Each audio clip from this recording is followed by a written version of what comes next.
All right, and for more on this, we're joined in the studio by Zimbabwean political analyst Acie Lumumba. You were very quick yesterday. We were talking to you from Harare, and here you are in studio with us this morning. Thank you for coming through. Thank you for having me. Well, as a start, results out. Emerson Mnangagwa declared winner of first post-Robert Mugabe elections. Your reaction, please?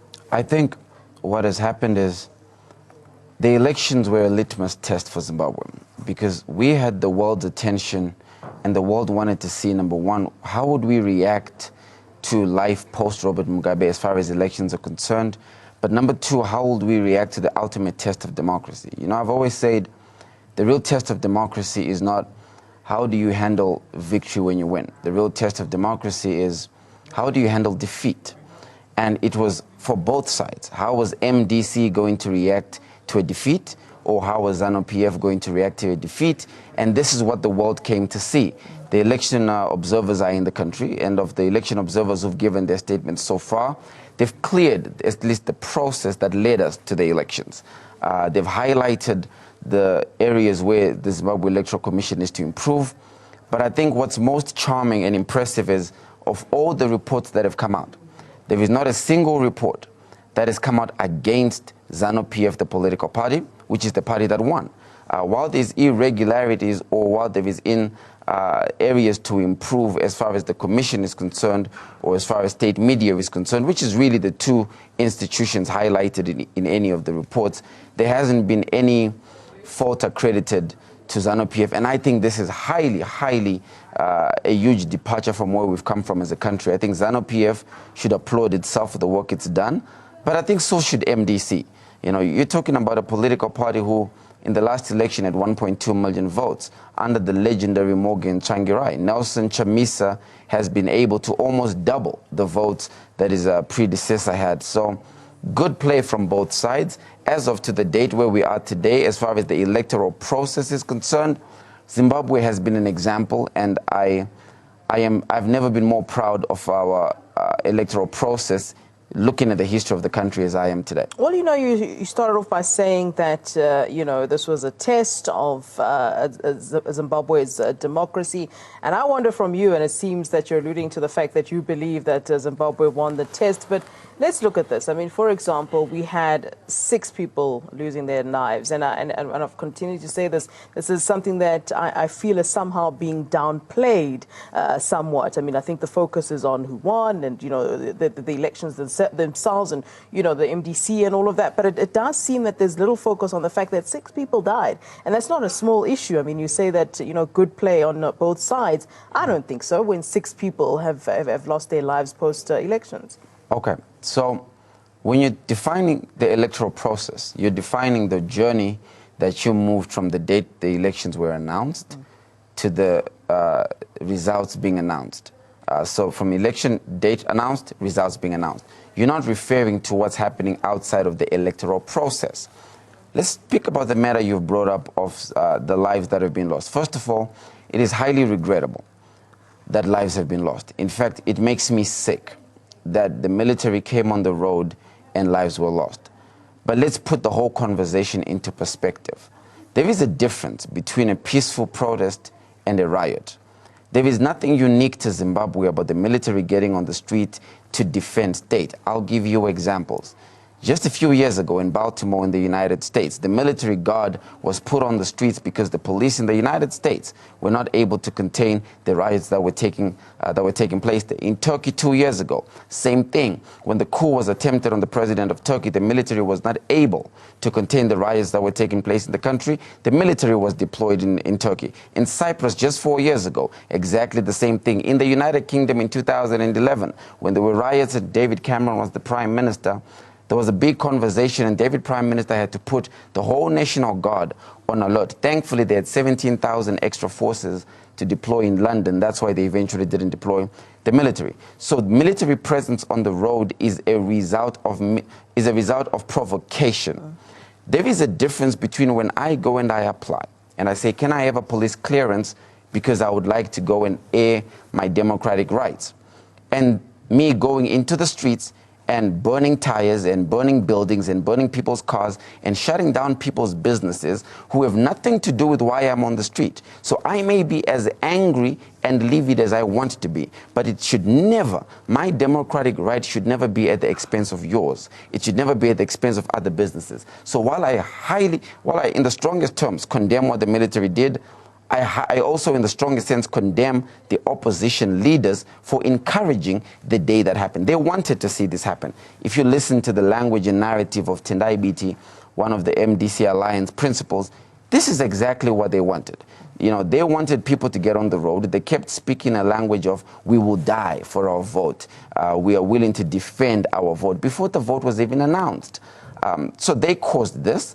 The military came in. I don't agree with what the military did. But in the end, I guarantee you this, Zimbabwe will be put under order. Every state has a responsibility to protect itself. Zimbabwe will protect the people, to protect the democratic right of protesters who protest in a legal fashion. But never, in any country, including in South Africa, should you allow tyranny to control the day. Never, including in South Africa, should you allow Johannesburg to hold the country at hostage. Well, you know, you talk about the fact that the electoral process itself was successful. So I'll move away from the 6 lives lost for the moment. But a successful electoral process, is it not where both parties, the winners and the losers, are going, okay, this was a fair process? I mean, we've heard now in the clip just before our conversation that Chamisa was questioning the results. In fact, the MDC rejecting them full out, saying that the results were unverified. I mean, what is that all about? Surely this means that the election process was perhaps somehow flawed. Okay. If the opposition or the party that's lost in this case is saying, well, look, we're not necessarily happy and we feel that there was vote rigging, we feel that the process wasn't fair to all. So how do you then say that the election process was indeed successful if we're moving and looking and zoning in on that process that you're saying we should be focusing on at this point? All right. So there is a variance, there is a difference between process and personality. Process refers to anyone who wanted to register to vote. Could you register to vote? Yes, you could. Anybody who wanted to vote on election day, could you vote on election day? Yes, you could. When the votes were being counted on election day, did the necessary players who needed to participate in that process get leeway to participate in that process? Yes, they did. Now, what you're referring to is personalities. Personalities who say, oh, it's not a free and fair election unless I win. It's only free and fair when I win. Here is the trouble with the clip you're referring to that you don't give context to. MDC, the political party, they have never been able to accept any political result, including internal elections. Understand, you're referring to a political party where every time there has been an election, whoever lost the election decided to start their own party. So every time there was internal conflict, Tendai Biti left and said, if I'm not the one running MDC, I'm leaving. Washima Ngube did the same thing. If I'm not the one running MDC, I'm leaving. Atam Tambara did the same thing. If I'm not the one running MDC. So they've never been able to understand that democracy is not about being a victor. Just because we said everybody participates. That's ironic, given that the ZANU-PF has had one president for so long, though. Absolutely. So this is, you know, it stands as true for MDC, as it does for ZANU-PF, as it does for any political party. Just because ZANU-PF did it, we're supposed to take a departure from that, not to repeat it. But let me just validate that point by adding this narration. There is nothing wrong with doubting the validity of a result. If you think there has been foul play, it's okay. And there are channels by which you address that. First of all, you address it through legal channels. We have an electoral court which you should approach. But at the very least, if you should approach them, can you have some evidence? Some evidence? But what has happened in MDC is they've gone from magical theories to spiritual theories to literally theories out of Mars. So they've gone from, oh, the ballot papers, if you put an X on Nelson Chamisa, it's going to magically disappear and the X is going to show up on Emerson Mnangagwa. Then they said, no, actually, we've changed our minds. What is happening is the military is telling people to go and vote. No, in fact, we've actually changed what's happening again. What is happening is they're adding extra zeros. In fact, hold on.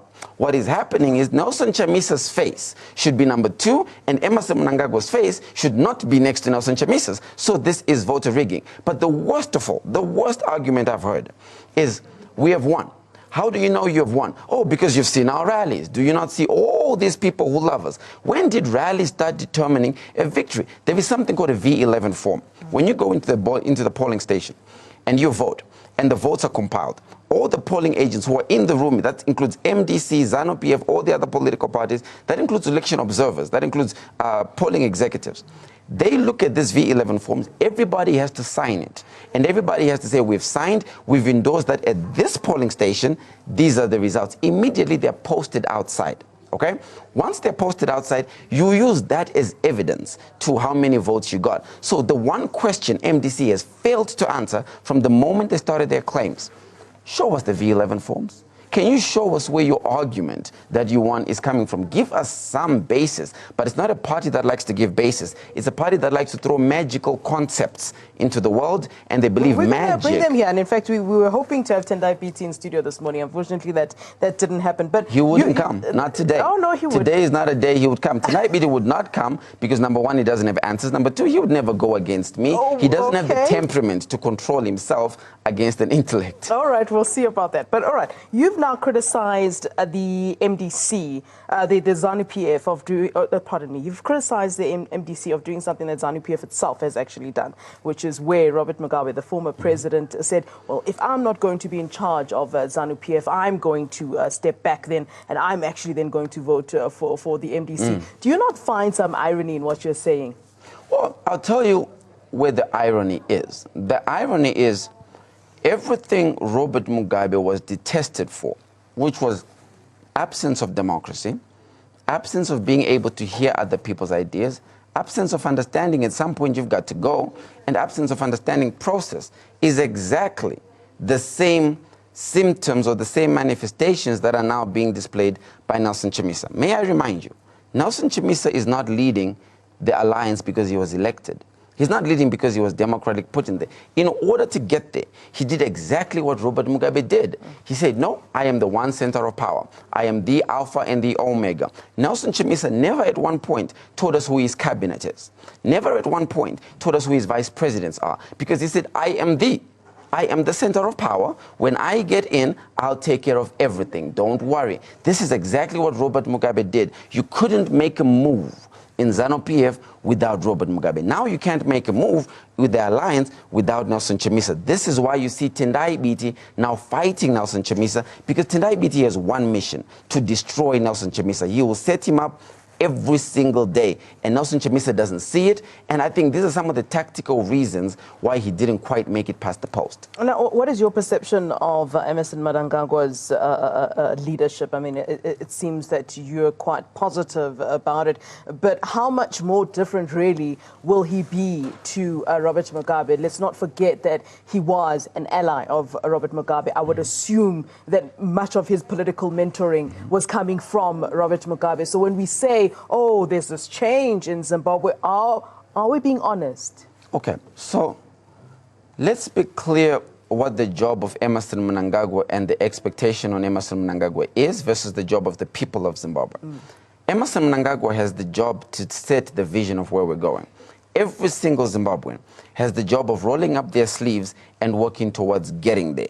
Now, if you use the argument to say, but Emerson Mnangagwa worked with Robert Mugabe, come on now, who didn't? Did Morgan Tsvangirai not work with Robert Mugabe?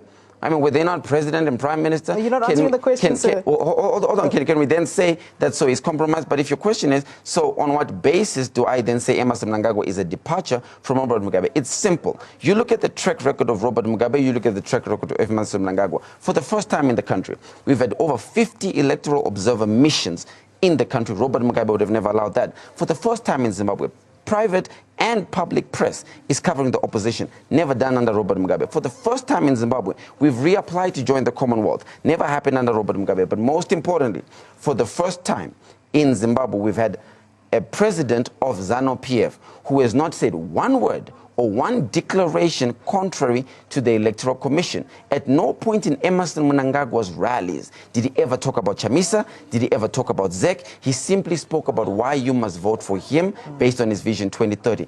That's a huge departure. Let's talk about that Vision 2030. I mean, one of the things that Mnangagwa did say was that he wants to take away the image of Zimbabwe being seen as a pariah state. What did he mean by that? And also just go into it for us then about this Vision 2030 that he spoke about. Okay, so Vision 2030 is premised on one key pillar. And the pillar is Zimbabwe must become a middle-income country by the year 2030. What that means is, whatever you're making right now, you had a situation where you were working extra harder, but making much less. To raise you up to middle-income country, it means how do we take the GDP of the country per capita, and how do we make you make more money? But once you make more money, how do we make sure more money stays in your pocket? Now, you do that in a couple of ways. The first thing you must do is you have to open the doors for investors to come in. Once you open the door, you have to make it easy for investors to do business. Once it's easier for investors to do business, this is how capital works. When I make more money, that means I can spend more money. When I can spend more money, that means I can help you make more money, which means you can spend more money too. Zimbabwe has to start producing. There's a sector in the Vision 2030 plan which is purely focused on command agriculture, making sure we get our agricultural productions up. I mean, if you look at our agricultural production now versus, say, a country like Kenya, which only has 4% arable land, versus Zimbabwe, which is over 90%, which is over 70%, sorry, we are nowhere near where we should be. Now, the way command agriculture comes in is it helps me up my bumper harvest, up my production. You do the same thing in mining. You bring in more money into mining, allow the productions to go up. That means you got bigger gold reserves. Once you have bigger gold reserves, you got a stronger currency, because currency backs itself off of gold. Then you do the same thing with housing. Then you do the same thing with our exports, which is our tobacco, our golden leaf. Anytime you're producing and sending things out of the country, that means you are bringing money in. And that is how you build an economically sustainable vision. The premise of Vision 2030 is how do we make more Zimbabweans get closer to prosperity than they were before. Rwanda is now pretty much almost at a middle income level. Can Zimbabwe do it? Absolutely it can. Is it Emerson Mnangagwa's job? Absolutely not. It is all our job to move the train that's going to get us to Vision 2030. Okay, so I want to ask you this. You know, there seems to be some kind of trend as to where, you know, the world is sort of moving, where we're seeing, I suppose, young presidents, if one can call it that. You know, we've got Macron in France, and, you know, Canada's done the same thing.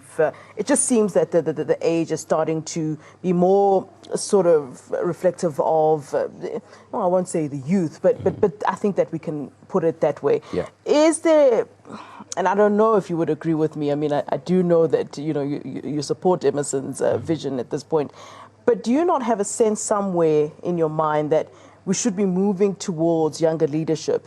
And, you know, you speak about vision.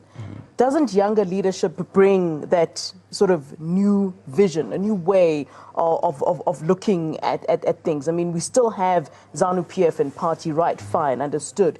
But at the end of the day, and this is what I've been seeing on social media too, is that, well, Zimbabwe's basically gone again and made a Madala. I'm sure you know what Madala means, an old man, a president. Surely, at some point, you know, Africa needs to start looking at, you know, younger presidency and a new vision, a sort of clearer vision, if one can put it that way. Are you not concerned in any way? So, we will be in a lot of trouble the day we start replacing quality with age. Just because I am younger doesn't mean I know. Just because you're older, neither does it mean you know neither. So age should never be the barometer by which we test competence. We should always look at ability, but we should also always respect the people's will. The president, Emerson Mnangagwa, said just before we went into the election in his last meeting with young people, when he gets into office, should he be elected, 25% of his cabinet is going to be young people. Is 25% enough? I don't think it is enough. But the very fact that we are now mainstreaming youth participation in governance issues is important. But let me tell you where I think people don't pay enough numbers and enough attention to. ZANU-PF is the party in this election that fielded majority of young candidates. If you look at the MDC candidature list, outside of the fact that you only had 7 women out of 210 seats, you only had 32 young people who were under the age of 35 running in that election. Now you go to ZANU-PF, out of the 210 seats, you have over 80. So it's still ZANU-PF, the same party you critique that its leader might be a bit older than the opposition's leader, who had younger people. In the last election, same thing, 2013. In fact, I was the youngest candidate in the last election, and I was only 24 at the time. So the notion that ZANU-PF is not friendly to young people is very false. What I think the fault is young people themselves. We as young people of the continent have got to start taking affirmative action to get ourselves recognized. Zimbabwe has 70% of the country being young people under the age of 35. The average age of Africa today is 24 and a half years old. So the continent is young. The continent is very young, but the continent needs to understand how to use and leverage off of being young. You can't say just because I'm young, put me in. Just because I'm a woman, put me in. Just because I'm black, put me in. No. Go in because you've demonstrated ability and capacity. I pray for the day young people on the continent begin to put themselves forward to run for political office. I'm so proud of Zimbabwe. I mean, we've fielded more young people in this election than even South Africa did in its last election. I mean, we've had over 60% of the complete candidates. Now, we're not looking at even other parties outside of just the big two. But it really was a two-horse race, let's be honest. Oh, absolutely. It was always a two-horse race, and not for reasons that the young people were not there. It was a two-horse race because politics is more than just about your age. It's more than just about your beliefs. It also has a lot to do with systematic structures. ZANU-PF has a highly well-oiled engine that is fully functional and seasoned. You can't beat the machinery of ZANU-PF with your passion. You can't beat the machinery of ZANU-PF with just your ideas. You are going to have to organize yourself and literally morph into an operation that understands what is door-to-door, what is get out the vote. ZANU-PF has structures that go down to the furthest part of the country. MDC picked up its structures. That's why they went up almost by 1 million votes in this election. So you don't beat ZANU-PF because of your age. You don't beat any political party because of your age. You beat a political party because you've got a system that is oiled enough to be able to contest. I wish I could go on. We really could go on for hours on this, but unfortunately we're out of time at this point. Acie Lumumba, always a great pleasure speaking to you. Thank you very much. I, of course, had to play devil's advocate in this case because I do see where your mind is today, and I see you are happy about the results. So we'll leave it there. Thank you very much, Acie Lumumba, political analyst in Zimbabwe there. Let's take a short break. Do stay with Afro Breakfast.